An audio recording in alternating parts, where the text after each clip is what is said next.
Assalamualaikum warahmatullahi wabarakatuh. Mitra Pasundan. Insyaallah simkuring kalau yang digedeng ku Kang Sony, Deisan, Kakananda sareng Apiki. Bade cobi-cobi medar hiji carioz silat, serial silat Sunda karya Bapak Hermawan Aksan. Jaka Wulung, Jago Sunda, Terah Prabu Siliwangi. Mitra Pasundan, rupina ieu serial teh kanggo sementara wisma insyaallah didamel saminggon sakali atanapi 2 kali, utamina mah tiap dinten Sabtu sareng Minggu. Mudah-mudahan kapayuna mah tiasa langkung rutin. Hatur nuhun ka yasana nu ngarang Bapak Hermawan Aksan. Sumangga Mitra Pasundan. Jaka Wulung, Jago Sunda, Terah Prabu Siliwangi.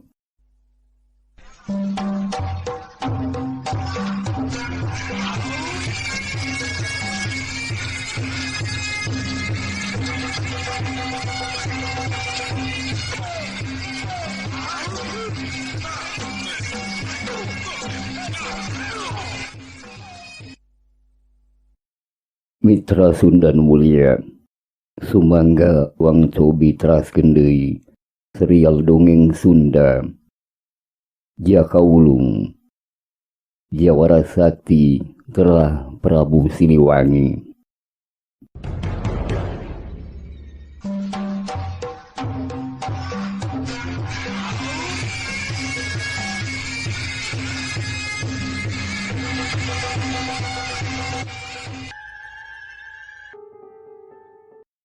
Sakumaha parantos dipedarku simkuring sapara kanca.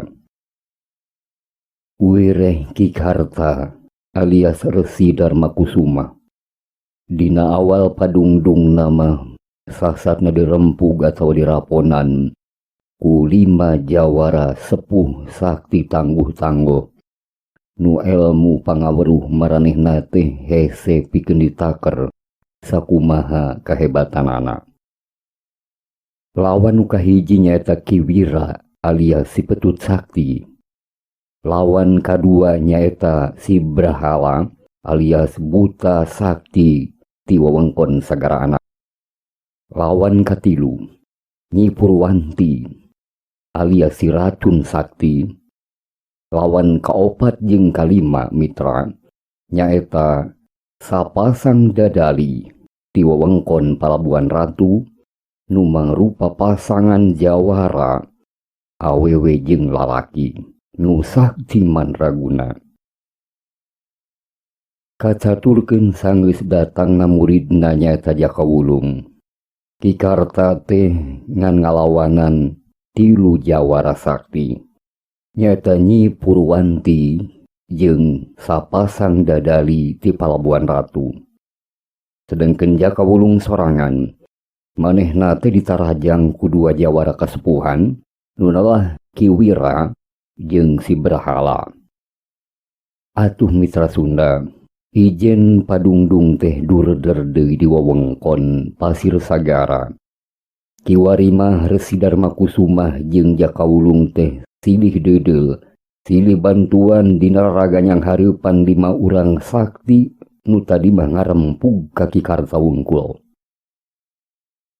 Jurus-jurus nu ditarajangkeun ku jawara-jawara nu ngaraponan Jaka Wulung estuning tayalian ti jurus-jurus ampuh nu mibanda hawa nu matak mateni kana dirina. Jaka Wulung sanajan manehna geus beres ngalap elmu pangaweruh ti Kikarta sarta tingkatan elmuna geus melesat jauh kalawan ajaib dina hiji kajadian aheng di wewengkon Nusa Larang Panjalu. Tapi manehna ngan hiji budak nu 18 taun umurna. Manehna teh can bener-bener ngasakeun pangalaman dina ijen padungdung nu sabenerna. Sumawana Ki Warimah ngalawanan tokoh-tokoh hebat nu sakti mandraguna nu tingkatan elmuna teh kacida luhurna. Siga si Brahala jeung Ki Wira alias Petut Sakti sarta manehna teh sasatna dirempug ku dua jagoan.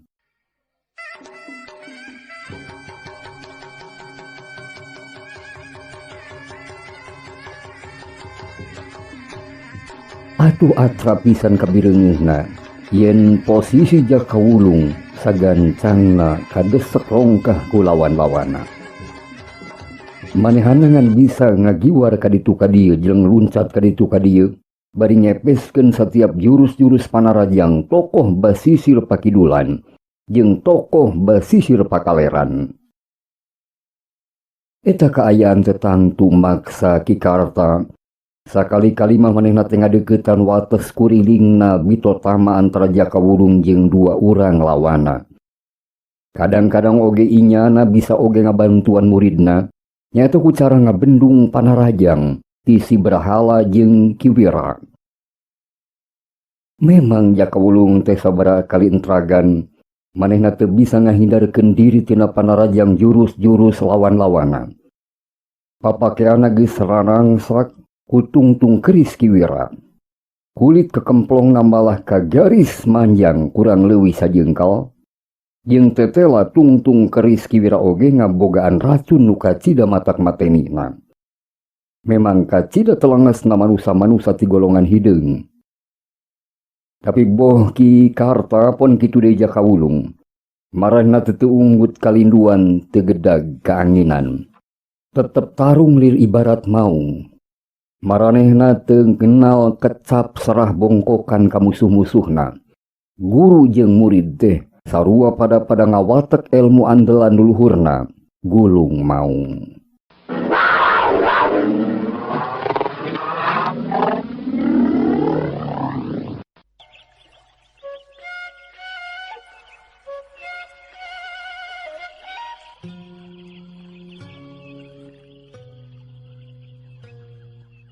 Kocap sabadana rajang Kanyi Purwanti.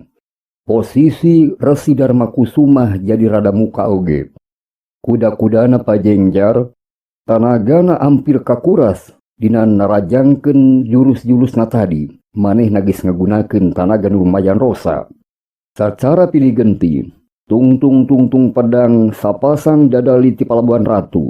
Ngapelesat, nembus awak na Kikarta. Kikarta alias Resi Darmakusumah, salah seorang tokoh penting pamungkas di kerajaan Sunda Pajajaran. Rubuh sareatna dina leungeun si dadali ti Palabuhan Ratu. Jakawulung ngajerit maratan langit ngoceak maratan mega nalangsan nyakseni nasib guruna. Tapi ieu hal teh ngajadikeun manehna jadi tutiten kana kaayaan serangan-serangan lawana. Satuluyna mah Jakawulung teu mampu hendeui pikeun ngahindarkeun dirina tina panarajang jurus ampuh tina keris Kiwira nu ngeblesur tanding kilat ka palabahulu angeunna eta budak ngora.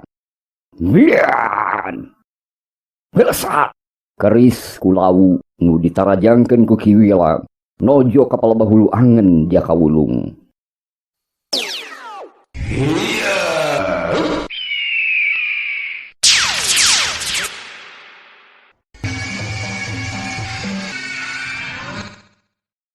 Mitra Sunda nu mulia, dina kaayaan nu kacida samporetna pikeun Jakawulung jiga kitu. Duka ti mana jolna duka ti mendi datangna, dak dumadak. Syurelat! Sakolebat jirim nu kacida ahengna, hiji kalangkang bodas. Syet! Laju melesat. Syah! Dina kacepetan gerak lain tandingan jawaran panghebatna.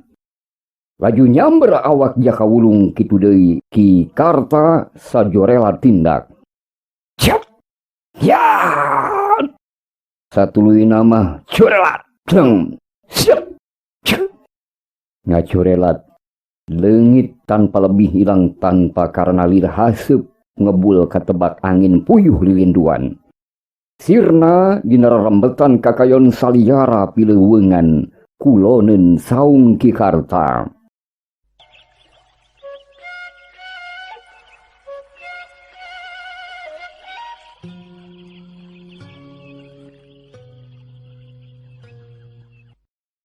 Atuh mita geus bisa kabayangkeun.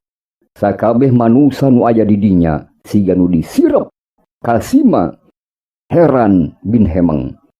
Marangangan bisa pating harulang harga meneng badis patung atawa arca. Barang mireungeuh eta kaanghengan nu sama sakali di luar akal maranehanana. Manggawang impleng wae mitra Sunda. Si Dadali ti Palabuhan Ratu jeung Ki Wira alias si Petut Sakti. Kalian Nyipulwanti jeung si Brahala nu geus bobor karahayuan leungit budi ilang daya palastra jigana mari pekalangan.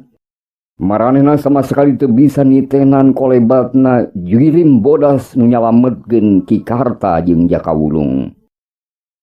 Para jawara ngora jeung kolot boh ti golongan hideung atawa golongan abu-abu.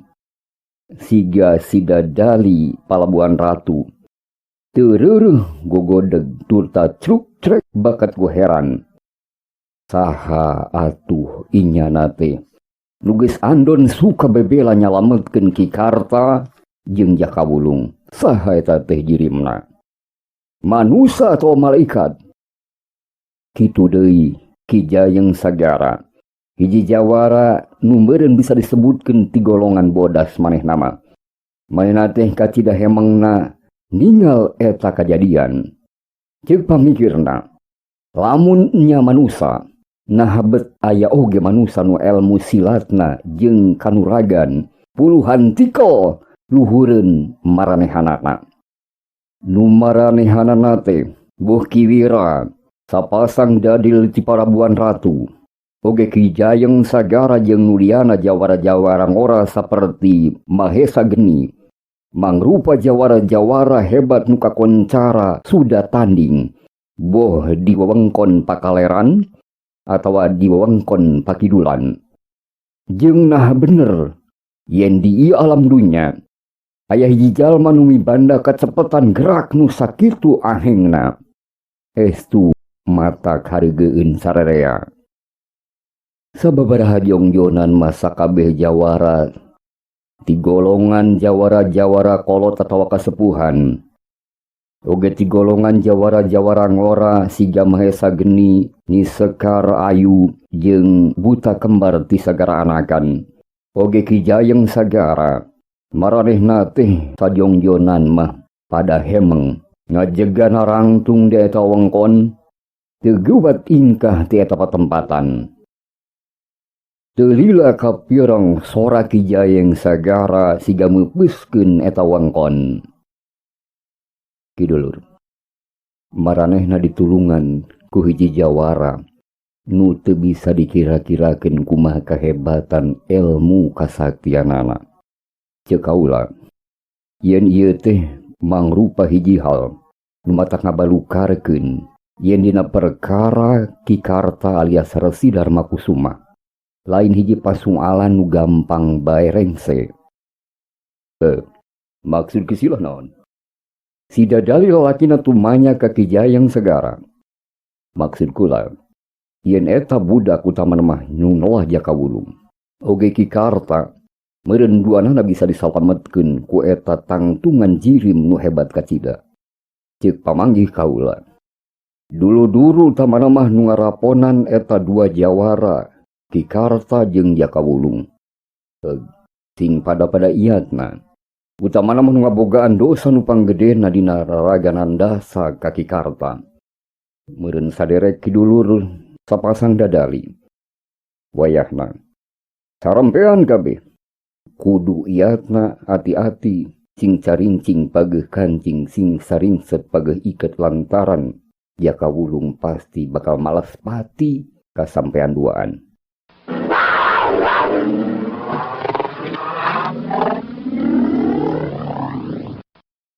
Kitu caritaan Ki Jayeng Sagara nu matak ngeundeurkeun jajantungna sapasang Dadali ti Palabuhan Ratu nu memang geus gana-gananan dasa ka Ki Karta.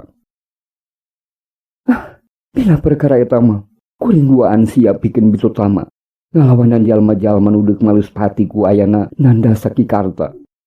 Kuring duaan teu gimir teu sing teu gigis miris. Kitu alonan si Dadali awewena. Memang mitra Sunda Eta sapasang dadali ti Palabuhan Ratu mangrupa dua urang jawara sakti tangguh-tangguh nu hese pikeun di teangan pitandingeunana utama nama di lingkungan Jawa Dewipa beh Pakidulan. Tapi kahebatan sapasang dadali ti Palabuhan Ratu eta teh hiji kasaktian lamun dua urang jawara lalaki awe eta ngahiji salaku pasangan kalawan nyerangkeun atau narajangkeun jurus-jurus babarengan. Lamun saurang-saurang mah maranehna teh elmu pangaweruh jeung jampe pamakena meureun aya di sahandapeun Ki Jayeng Sagara atawa oge Ki Karta. Ki Wira laju nyarita pikeun aranjeun sapasang dadali di Palabuhan Ratu. Eta mah taranggung jawab aranjeun duaan. Lamun dina males patina tinangtu ngan karanjeun duaan. Heg, kuring sabatur-batur teu ilu biung sasatna. Ngandasa ka Ki Karta. Teu kudu iatna jigana mah. Teu kudu tatan-tatan pitkeun yang hareupan males patina ti Jakawulung atawa nu sejena nu deuk andon suka bebela ka Ki Karta jeung Jakawulung.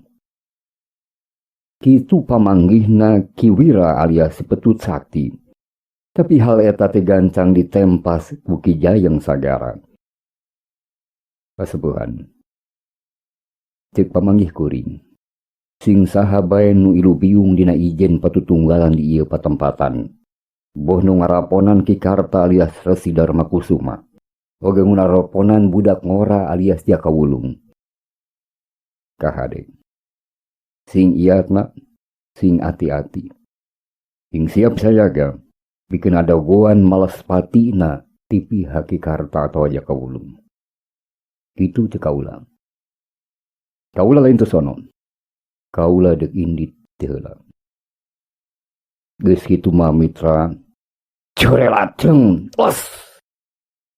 Ki Jayeng Sagara ninggalkeun eta wewengkon kalayan panuteupna para jawara nu nyesa nyaeta ti golongan ngora jeung golongan kolot buh golongan hideung atawa golongan abu-abu.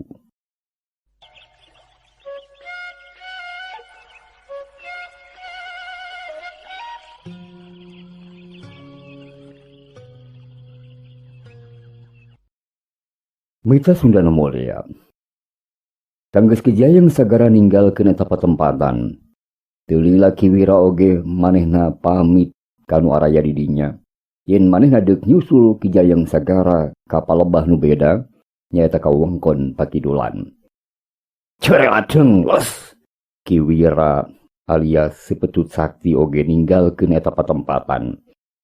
Manehana ngemu hiji kahariwang oge lantaran bisi bae nya manehna teh bakal diudag-udag ku jawara-jawara nu deuk males pati alatan ditandasana Ki Karta. Mitra Sunda nu mulia. Lengkah Ki Wira jeung Ki Jayeng Sagara nu satuluy nama dituturkeun ku si dadali ti Palabuhan Ratu laju maranehna teh indit ka tebeh Pakidulan. Sedengkeun sesana nyaeta jawara-jawara ngora seperti Mahesa Geni, Nyi Sekar Ayu, Buta Kembar di Sagara Anakan. Maranehna mah teu waka indit ti dinya tapi ngabereskeun heula wewengkon Ki Karta. Sanggeus kitu mah jawara-jawara ngora teh indit mencar aya nu ka kidul jeung aya nu ka kulon. Kitu mitra Sunda mulia.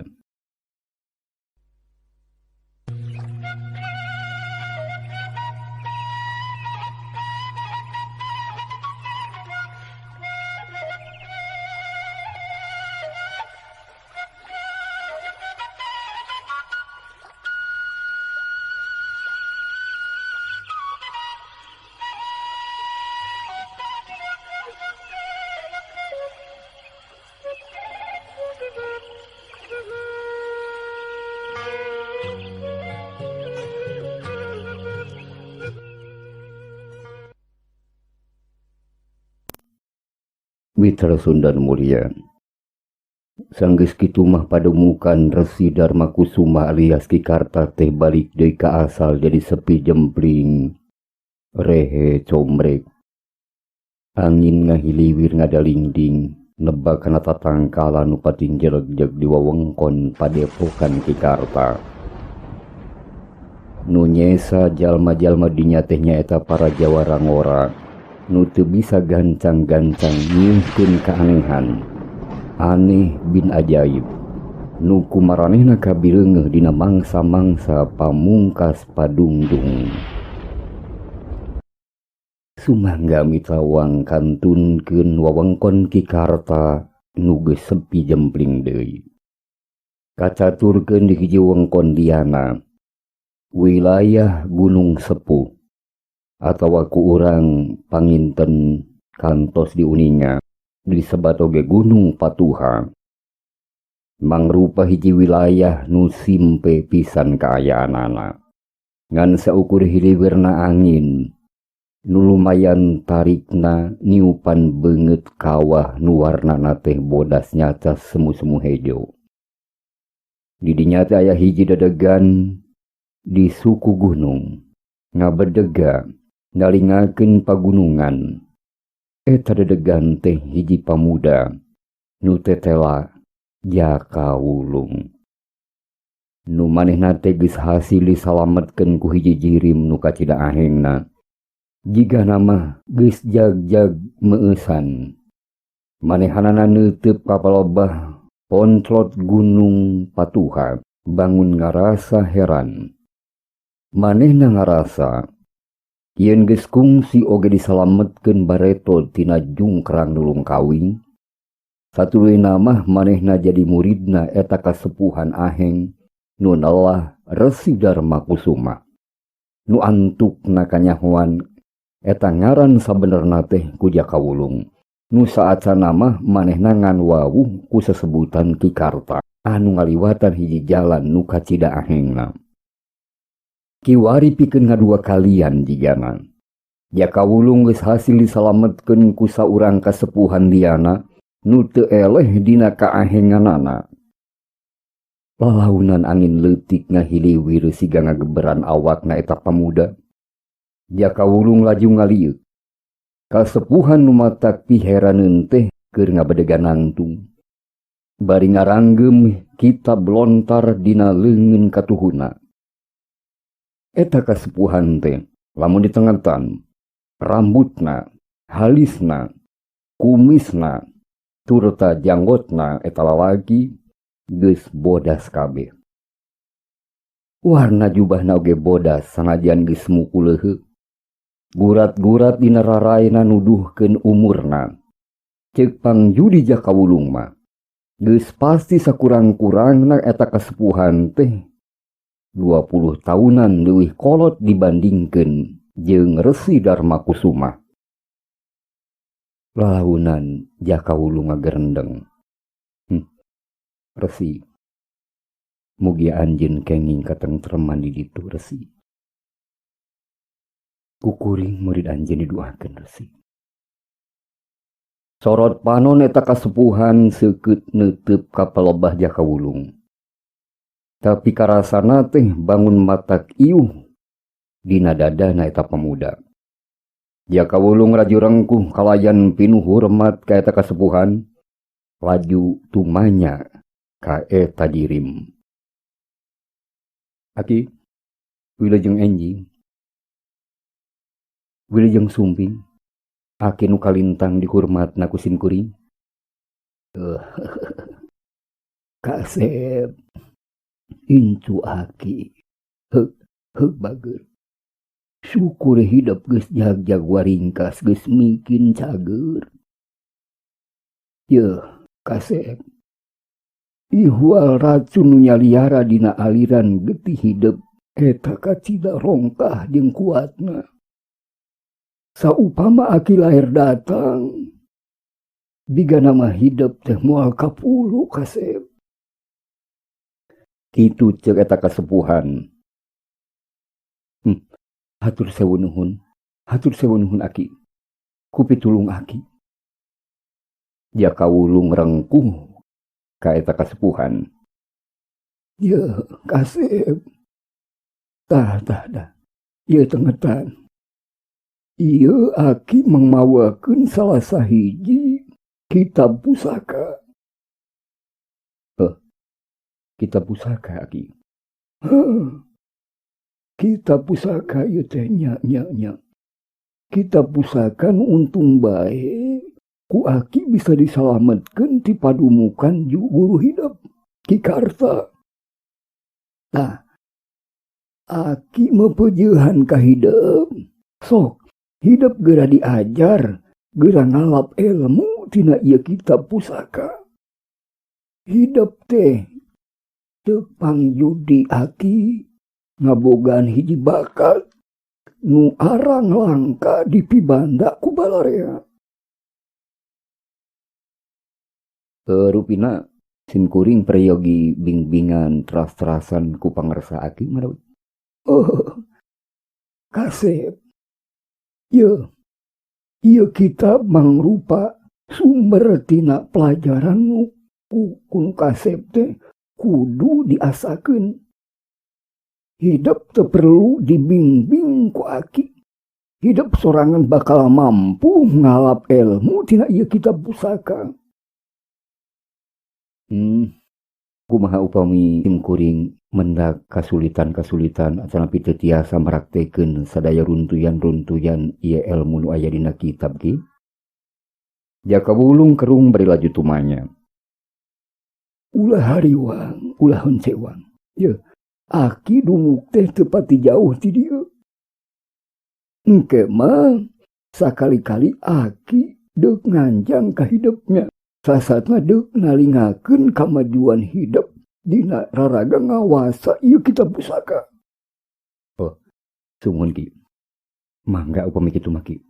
Mangga bade diestok pisan ku abdi. Sakali deui. Simkuring ngaturkeun sewu nuhun laksa ketika bingahan. Tina gali anu bening tina manah nu setra. Kana sagala rupi kasayan Aki ka simkuring. Ki. Kumaha saupami kuring nyebat guru ka muhun ka Aki. Maksudna Aki guru. Kitu panahnya ti Jaka Wulung. Eta kasepuhan dengan ukur ngagelenyu. Barang mireungeuh naon nu ditanyakeun ku Jaka Wulung. Ya, kula mah geus kolot teuing. Saupama disebut guru hidup. Aki mangan bisa mere doa restu. Jalan pikeun hidup masih ngabulungbung panjang. Sarta oge hidup teh geus netepkeun hiji ngaran nu jadi gelaran hidup. Teu kudu disebutkeun deui ku Aki. Eta gelaran hidup. Pepeujeun Kasep ujang. Eta gelaran atawa jujuluk teh tong dikotoran eta ngaran ku hidup. Tangtos. Perkawis eta kusim kuring diestokeun pisan Ki. Nya. Ya, kula mere restu pikeun neruskeun jalan Aki. Kitu cek eta kasepuhan mita Sunda. Nu satuluy nama Jaka Wulung tungkul. Manehanan teh teu wani neuteup ka eta kasepuhan. Lila oge manehna teh tungkul sasat ngadagoan kumaha kedalisana eta kasepuhan ka dirina. Tapi ku Jaka Wulung didago-dago kedalisan ti eta kasepuhan aheng. Bet kalah ngan ukur hiji kasimpe anu nataku di eta patempatan. Atuh lila-lila mah Jaka Wulung laju tanggah. Dak lumadak manehna ngaranjug liwat saking. Tetela eta kasepuhan teh. Nu make papakean sing sora bodas. Tosirna tina tempatna. Jaka Wulung laju rungah ringeun nyorowok ngagentraan eta kasepuhan. Aki. Manehna curinghak luak lieu ka ditu ka dieu. Ki, di mana Ki? Jaka ulung gumeleter ratu tutunggulan. Utek nan mau tekar laju muter. Tangtu. Pasti anjeuna pisan. Tokoh nu ngalegenda. Nu salida ieu ngan aya dina panglamunan balarea. Kuring bisa nyeun hiji kacindekan. Yen eta kasepuhan nu sing sarwa aheng. Ngaranna nyaeta Resi Jayapakuan. Pantes. Surup. Pantes taya nu bisa nangenan corelatna. Pantes moal aya nu nandingan kasaktiana. Bener-bener surup. Para jawara golongan hideung, oge golongan abu-abu. Marahna teh siga nu lalinglung. Ai kitu nama teu kudu matak heran. Da eta kasepuhan teh Bujangga Manik.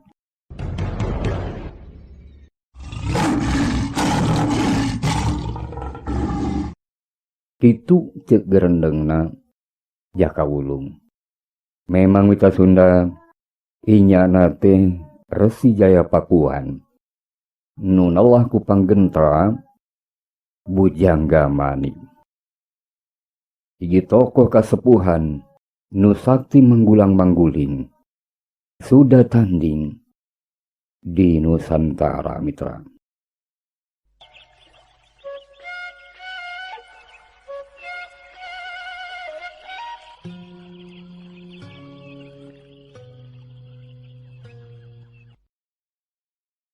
Mitra Sunda nu mulia.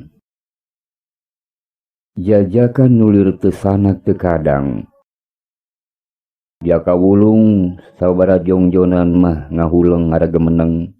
Kasat nimpleng eta kasepuhan nu siga dangdaunan ka bawa angin. Melesat sirna tina eta patempatan kalaya ninggalkeun hiji kahelok nu lain lumayan. Pikeun budak ngora terah Raja Pajajaran. Datang tulta inditna eta kasepuhan badis angin nu ngagelebug. Estu matak ngabalukarkeun hiji kahemeng nu lain lumayan. Tapi manehna geus ngidem hiji kayakinan. Yen eta jirim kasepuhan teh nu boga jujuluk Bujangga Manik alias Resi Jayapakuan. Nu eta gelaran teh geus dipibanda ku manehna kalawan disaluyuan oge ku eta kasepuhan. Cenah asal tetep ngajaga eta ngaran sangkan tetep bersih. Tetep nyambuang seungit ngadalinding. Dipasiep ku ketakna nu salawasna andon suka bebela kanu ngabutuhkeun.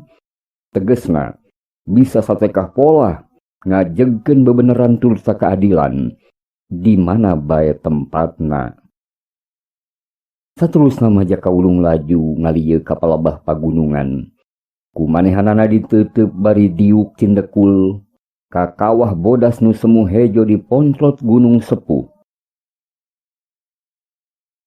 Tatangkalan di sakuling bungkingeunna disaput ku warna lir emas tina panon poe nu rek ngagingsil ka kulon. Mapag pasosore. Hawana estu kacida tiisna. Kalan-kalan Jaka Wulung siga nu ngadeg-deg ka bulusan. Tapi lain ku sabab hawa nu tiis. Tapi ku hal nu sabalikna. Jaka Wulung ngadeg-deg teh ku hiji hal nu ngagolak dina jeroan dadana. Tayalian seuneu nu ngagedur pikeun males pati. Masih napol dina pipikiranna eta pamuda kajadian nu pinalangsaeun dina pertempuran di Pasir Sagara. Dina mangsa manehanana saurang budak nu kakarawalasan taun kudu nyang hareupan dua urang jago sakti mandraguna nu geus logok capak genteng kadek mangpuluh-puluh taun di dunia kajawaraan. Nyaeta Ki Wira jeung Si Brahala. Manehanana kakarahoja tas ngahindarkeun gempuran-gempuran gadana Si Brahala. Nalika kerisna Ki Wira alias Si Petut Sakti geus ngabelesur mapag manehanana tina jurusan nu sama sakali teu bisa dikira-kirakeun ku manehanana. Jeung jigana yen jiwa Jakawulung moal bisa disalametkeun saupama guruna Resi Darmakusuma teu mapag panggempurna Kiwira ku kujang pusakana. Tapi eta bebela na Kikarta teh geus ngabalukarkeun mukana kuda-kuda Kikarta. Nu saterusna mah ngabelesat salendang sakti Nyi Purwanti sarta tungtung eta salendang teh nu memang lamang rupa jarum-jarum nu make racun ngagores kana beuheungna Kikarta. Sarta eta teh jadi nangtukeun panasiban Kikarta alias Resi Darmakusuma. Memang mitra harita teh seperti hiji keajaiban. Jakawulung jeung Resi Darmakusuma alias Kikarta pada ngagunakeun ilmu andalanana gulung maung. Kujang pusaka Resi Darmakusuma hasil oge nunggal kana hulu angeunna Nyi Purwanti. Sabada nyoehkeun solendangna. Kitu oge dina waktu nu ampir barengan. Tungtung kodi hiang dina leungeun Jakawulung geus hasil ngabeset beuteungna si Brahala. Atuh Nyi Purwanti jeung si Brahala leungit budi ilang daya ampir babarengan. Tapi sanggeus kitu pertahanan Kikarta jadi bener-bener muka. Tanagana teh siga nu geus suda. Beak koredas balukar jurus-jurusna nu pamungkas. Ku kituna kalawan hese dihindarkeun deui. Tungtung pedang dina leungeun si dadali ti Palabuhan Ratu pating belesur bangun saumenanaker ngahanca badana Kikarta. Sapasang dadali ti Palabuhan Ratu geus bisa ngarubuhkeun sang resi nu manehna teh memang sarua pada ngaraponan Kikarta. Mitra Jakawulung bangun kasima jeung hareugeun jigana bakating ku kaget. Manehna teu kungsi nguping jerit koceakna atawa ninjo getih guruna. Harita teh manehna ampir-ampiran pegat pangharepan oge kasadarana. Saacan hiji jalma nu tetela Resi Jayapakuan geus andon suka bebela nyalametkeun dirina. Jakawulung ngagarendeng. Sapasang dadali. Kuring kudu nyieun hiji balitungan kamaranehanana. Kitu mitra Sunda. Jakawulung teh geus nekadkeun dirina deuk males ka nyeri nu jadi guruna Kikarta. Eta pamuda geus teu mirosia kana nasib dirina. Sumawana dina perkara dia hulan kencana mah sama sakali henteu. Kumanehna teh geus teu dianggap hiji hal nu penting. Nu pangpenting mah nyaeta males dendam ka sapasang dadali ti Palabuhan Ratu. Sapasang jawara abu-abu nu tingkat pangabisana sulit dikira-kirakeun jeung ditakel sakumaha luhungna. Tapi Jakawulung geus sadar sasadar-sadarna yen ilmu pangawruh manehna perlu dilatih jeung ditingkatkeun deui kaampuhanana. Sabab manehna ngarasa masih pageseh rada jauh oge jeung sapasang dadali ti Palabuhan Ratu.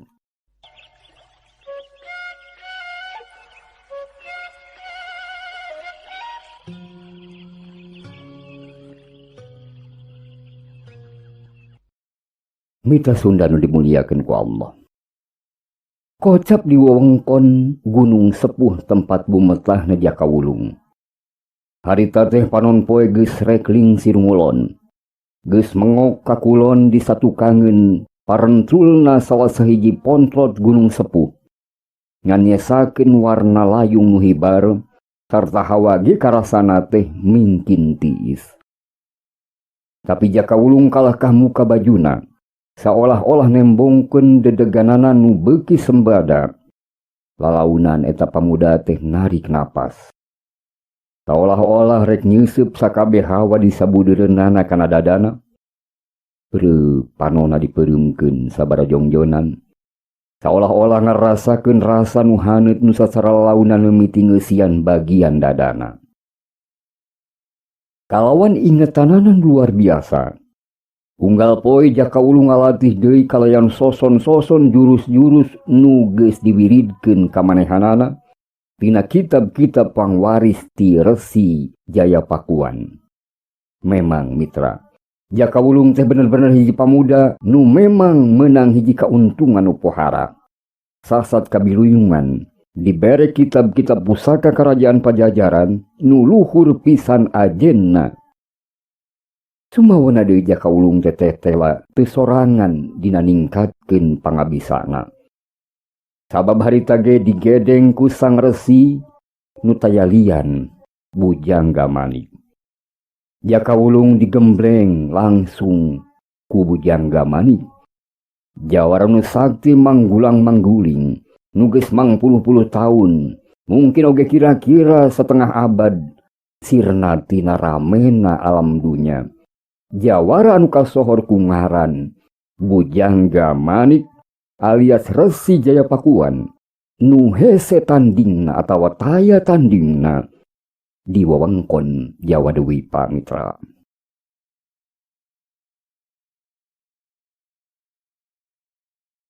Cageula mitra, rupina sakitu heula serial dongeng Sunda Jakawulung Jawara Sakti Terah Prabu Siliwangi. Insyaallah enjing atau napi pageto uang cobi teraskeun deui. Hatur nuhun kana samudaya perhatosanana, hapunten kana kalepatan-kalepatanana oge kahilapan-kahilapanana. Hatur nuhun oge sakali deui ka kersana nu ngaran Bapak Hermawan Aksan. Pamugia ageng manfaatna kanggo urang sadaya. Amin ya Allah ya Rabbal Alamin. Sumangga mitra Sunda nu mulia.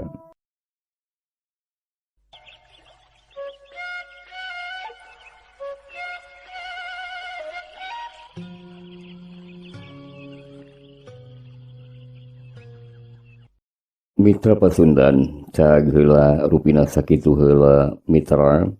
Insyaallah sanes waktos wang cobi teraskeun deui.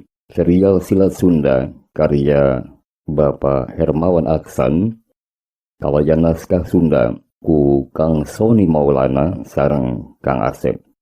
Hapunten kana samudaya kalepatan sinareng kehilapanana, mudah-mudahan kagungan manfaat anu ageng.